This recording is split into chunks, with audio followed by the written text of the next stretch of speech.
Hi guys, thanks for joining me here on A Sure Thing. It's that lovely time of the year when I know everybody normally tries to get down to KwaZulu-Natal. The weather is good. We've just had the final field announcement for Africa's greatest horse race. Everyone looking to get up early on Thursday morning to attend the public gallops and also enjoy the coffee and sticky buns on offer. But between all of that, there's a small matter of a Hollywoodbets Greyville race meeting we need to take care of. 8 races on that card. We're on the poly track, and the first race on the program gets underway at 12:15. For those of you that are going to be taking your free Hollywoodbet Punter Challenge entries, you need to have those selections through 5 minutes prior to the advertised starting time. You need to play the bet slip. Very, very important. Spend the $50, play the bet slip, because if you're the one person that correctly picks all the winners on the program, you will be an instant millionaire. Let's see how many winners we can find on this card. I'm immediately going with the odds-on favourite as I open this card because I went for this horse last time out, number 9, Wing Walker, and I do hope it's going to make amends this time round.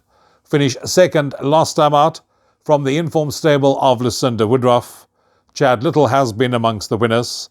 This horse was travelling very well into the closing stages, moved up, but just got caught late by a horse called Yippee-Ki-Yay. The horse that finished behind it in third was a horse called Mighty Zambezi, who has subsequently come out and franked that form line to give it a boost.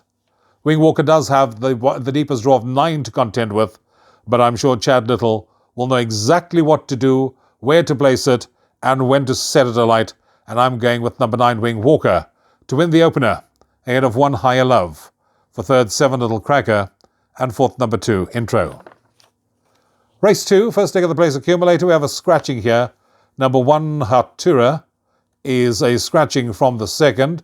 It's an open fillies and mares over 1,200 metres, and we have 8 runners who will line up at the 1,200 metre mark for race 2 on the card.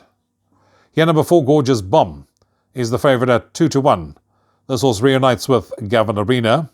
Next on our face, number 7, Di Rosa, back against the girls, 3.57-1. Then we've got number 6, Fantasy League at 4-1. That was a decent effort last time out, behind a subsequent winner. 5-1, the 90,000 first timer, number 5, Dancing in the Dark. The informed Gavin Van Zela's got 3, KMV Retrofit at 5-1. And then the only other one in single figures is the one I'm going for, and that's number 8, Dynasty's Last, at 7.69-1. This horse comes into the race with a nice galloping weight of just 54.5 kilograms on its back. Louis Huisson, Matthew Thackeray, they team up. This horse finished 4th last time out, had absolutely no luck in running in the straight. Again, does have the widest draw to contend with, and I'm sure they're hoping that the gaps either open up on time or that Matthew will have this horse with a clear run all the way to the wire once they turn for home. The horse that finished just ahead of it in third that day was a horse called Copacabana, who has subsequently come out and franked that form line. So, 8 Dynasty's Last definitely must have a very good chance of being competitive, and I'm going with that one to win it, ahead of number 7, Di Rosa, 4, Gorgeous Bomb, and 6, Fantasy League. Third race is the opening leg of the Pick 6. It's a Class 5, fillies and mares benchmark 66. 8 runners to line up at the 1,200 metre mark, and here I'm going with Robin Klaassen and number 1, Heirloom. This one gets the services of a 2.5 kilo claiming apprentice, Nevin Nestilli, on board. Had excuses last time out when finishing 5th beaten 6 lengths by Quintasia, with whom she renews rivalry, but was reported to have coughed after the race last time out. This horse is, of course, 5 kilos better off at the weights too, with number 2, Quintasia. So that does bring Heirloom very much into the reckoning. From pole position, I think, will have the run of the race.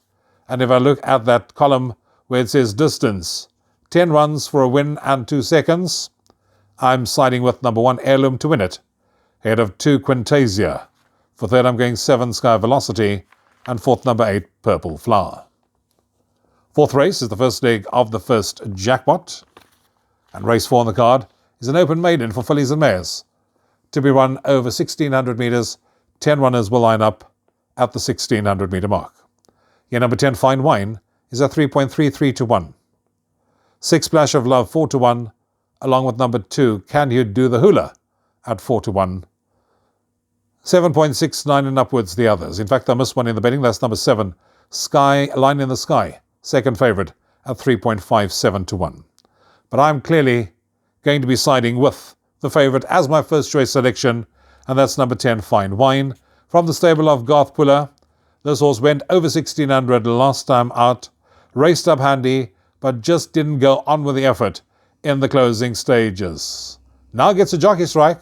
Richard Faree takes the ride on 10 Fine Wine, and I'm sure that may just be the difference in extricating that little bit extra out of number 10 Fine Wine. So that's my choice to win it, ahead of number 3 Run for Peace. For third, I'm going with number 6 Splash of Love, and fourth, number 7 Line in the Sky. Race number 5. First leg of the second jackpot, 14:38 is the off time of race number 5, and here I'm siding with Glenn Cotson's runner, number 2 Spectacular, who's currently at 2.5-1 in the betting. Opened up 2.5 alongside number 5 Shiny Bob, but Shiny Bob has subsequently eased out to 2.86-1. Spectacular brings very, very good and solid Cape Town form to KZN. That last run particularly was a very good one, finishing 5th, beaten under a length by English Mistress. That form line has been franked by the horse that finished second that day, called Baton Rouge, and one of the horses that dead-heated for third, called Midway. Both of them have subsequently come out and franked that form line. This horse now gets the services of claiming 4-killer Appy JC Borders on board, and I do believe, if taken to the Poly, will be a tough nut to crack. 2 Spectacular to win it, ahead of 6 Wave Warrior, 5 Shiny Bob, and 3 Ladies the Champ is the selections race number 5. 6th race on the card, and the moment I opened race 6, my eye fell on a horse that I know owes me big time, and that's number 7 Gurkha. I went for this horse very strongly last time out, was surprised that it eased in the betting the way it did. Finished third, beaten 0.55 lengths by the winner, was slow into stride but was certainly running on in the closing stages of that race. Craig Zaki knows this horse very well, and the way he finished off that race certainly tells me that he will enjoy the step up to 2,000 metre mark and definitely will be involved in the shake-up. Dean Cantermeyer has also been churning out the winners in KZN, so I'm going 7 Gurkha to win it, ahead of number 3 Ricardo, 4 Papa C, and 6 My Boy Lollipop. Penultimate race, race 7, is a Class 4, benchmark 80, where 10 runners will line up at the 1,400 metre mark. And here, it's 3.03-1, number 5 Star of the Future. Number 2 Prince Florian is at 3.57-1. 9 Mr. Nimbles, 7 Moolah Man, and also 6 Preemptive Strike. They're all at 5-1. You can get 8.33 and upwards the others on Hollywoodbets.net. Where am I going? Because you probably can make a case for any one of those that I've just mentioned that find themselves in single figures in the betting. Not an easy race, but I need to nail my colours to the mast, and I'm going with number 5, Star of the Future. Now, this horse was just touched off last time out. It moved up at the 200 metre mark, as you can see, and then just got one out of it and caught late in the closing stages. I do believe with the blinkers back on, and the fact that this horse is having its third run after rest, will be at peak fitness to go one better. So I'm going number 5, Star of the Future to win it, ahead of number 3, Prince Florian, 9 Mr. Nimbles, 6 Preemptive Strike. Takes us on to the lucky last race on the card, race 8, a Class 4 rather, benchmark 80, where 10 runners will line up at the 1,400 metre mark, and the off time of the last race is 16:23. Again, not an easy end to the day. 2.5-1 each of 2, 5 Voltamart and 8 Victor Hugo. They're both at 2.5-1.